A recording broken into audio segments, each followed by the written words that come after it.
Bryant wrote, Annales, ANC Myth, pages 329 to 30.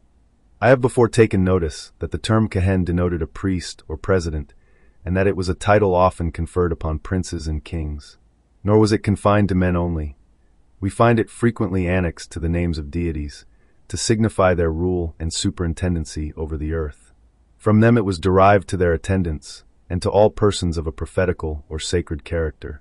The meaning of the term was so obvious that one would imagine no mistake could have ensued, yet such is the perverseness of human wit that we find it by the Greeks and Romans constantly misapplied. They could not help imagining from the sound of the word, which approached nearly to that of Kapupsilon Kion, and Canis, that it had some reference to that animal, and in consequence of this unlucky resemblance they continually misconstrued it a dog. Hence we are told by Alien de Animalibus, El 760. He cites Hermippus and Aristotle for vouchers, and Plutarch not only of the great veneration paid to dogs in Egypt, and of their being maintained in many cities and temples, in which they certainly exceed the truth, but we are moreover assured that the people of Ethiopia had a dog for their king, that he was kept in great state, being surrounded with a numerous body of officers and guards, and in all respects royally treated. Ethnos in Ethiopon, opu, kion Vasilievi, ke Vasilevs prosagorefte, ke iera ke timasechi Vasileon. Andres de Prasusin, aperigemos Hippoleon prosichi, ke archusin. Plutarch Adversus Stoicos. Vol. 2, p. 1064. Plutarch speaks of him as being sigma epsilon mu nu omega pyro omicron sigma kappa upsilon nu omicron mu epsilon nu omicron, semnos proskenomenos, humbly prostrate, worshipped with a degree of religious reverence. Bryant is about to explain his claim about what was misinterpreted. However, I would at least leave on the table that this word meant exactly what they intended, given the significance that the dog star, Sirius, had on the Egyptian way of life regarding the flood of the Nile corresponding to the heliacal rising of this dog, Sirius, the brightest star of Canis Major, which marked the beginning of their year, hence the dog days of summer. The misinterpretation may be on Bryant's account, not realizing the astrotheological significance of a dog reigning, or as Plutarch wrote in the previous citation, Kappa upsilon omega nu beta alpha sigma iota lambda iota epsilon iota, Kion Basilui. In this instance, both may be correct, that Kehen signified a priest or president, he who presides, as well as taking on a new meaning of dog when it was ascribed to Sirius. Bryant continued, IB, pages 330 to 31. The whole of this notion took its rise from a misinterpretation of the title above. I have mentioned that in early times Kehen was a title universally conferred upon priests and prophets. Hence Lycophron, who has continually alluded to obsolete terms, calls the two diviners Mopsus and Amphilochus, Kappa upsilon nu alpha, Cunas. However, it's spelled kines below. Aponguits desco uliest observes, kines o yotamandis, kines o imantes, the dogs e arisiars a priests prophets en dagen kinas apollonos tus madisipin.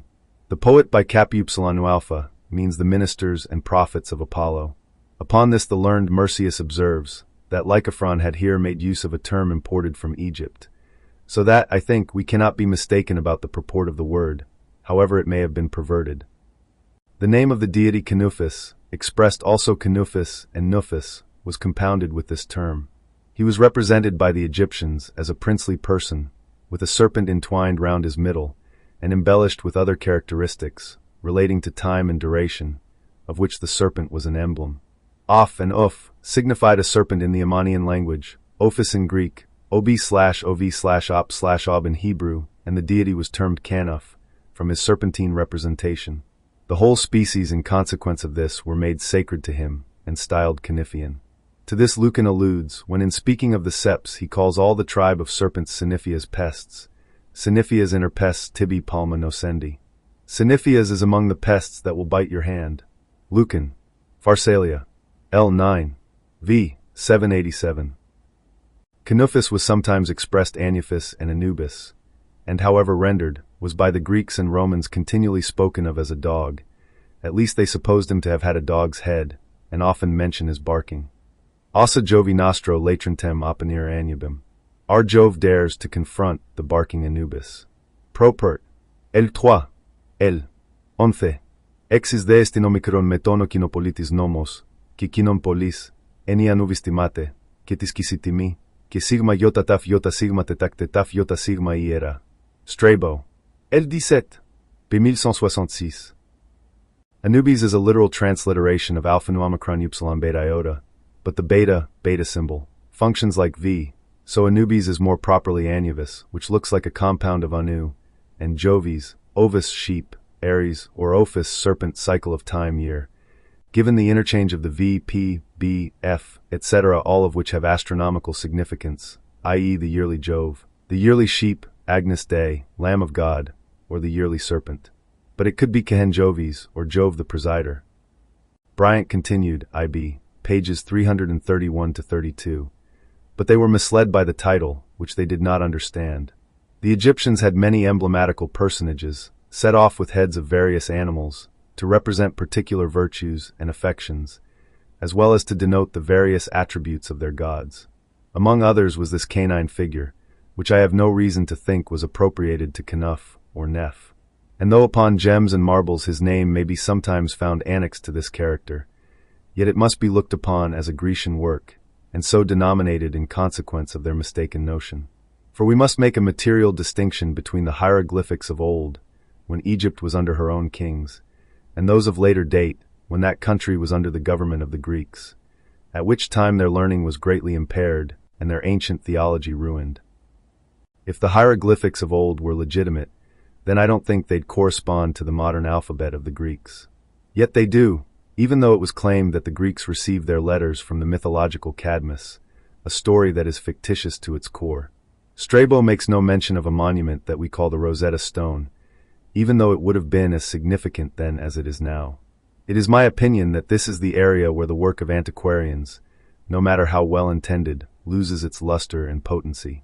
Egypt's history and systems of symbolism are still of great mystery, and their authenticity, as claimed by the status quo, is not certain.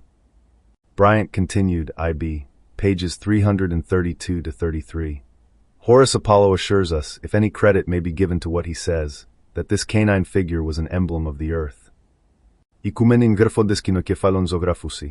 The known world is depicted as a cynocephaly, dog-headed god, i.e. Anubis, Hermanubis, etc. Selinin degrafondis, I ikumenin, I gramatea, I ierea, I orgin, I kolimvon, kinokefialon zografusi. Those who describe the moon, the known world, the secretary, the priestess, the wrath, the diver, a bird, grebe, podiceps minor, painakinocephalon, cynocephalon. Elena, c'est 14. Moi, 26. It's difficult to find artifacts in the historical record depicting the dog-headed archetypes from the ancient world beyond Egypt, through peripheral image searches, but here's an example. This is therefore the significance of so-called British King Cunobelinus, which is Kinobel, meaning dog lord, sun dog, dog god. If you're new, revisit this article on the significance of Kuno. It indicates that whoever created this name in the historical record had knowledge of Greek and Chaldean, Aramaic. The other alternative, if any of this is authentic, is that these Greek and Chaldean words are borrowed from an older culture, which would support my ideas regarding the Etrusco-Phoenician Empire laid out in the real Universal Empire. Become a member to access the rest of this article.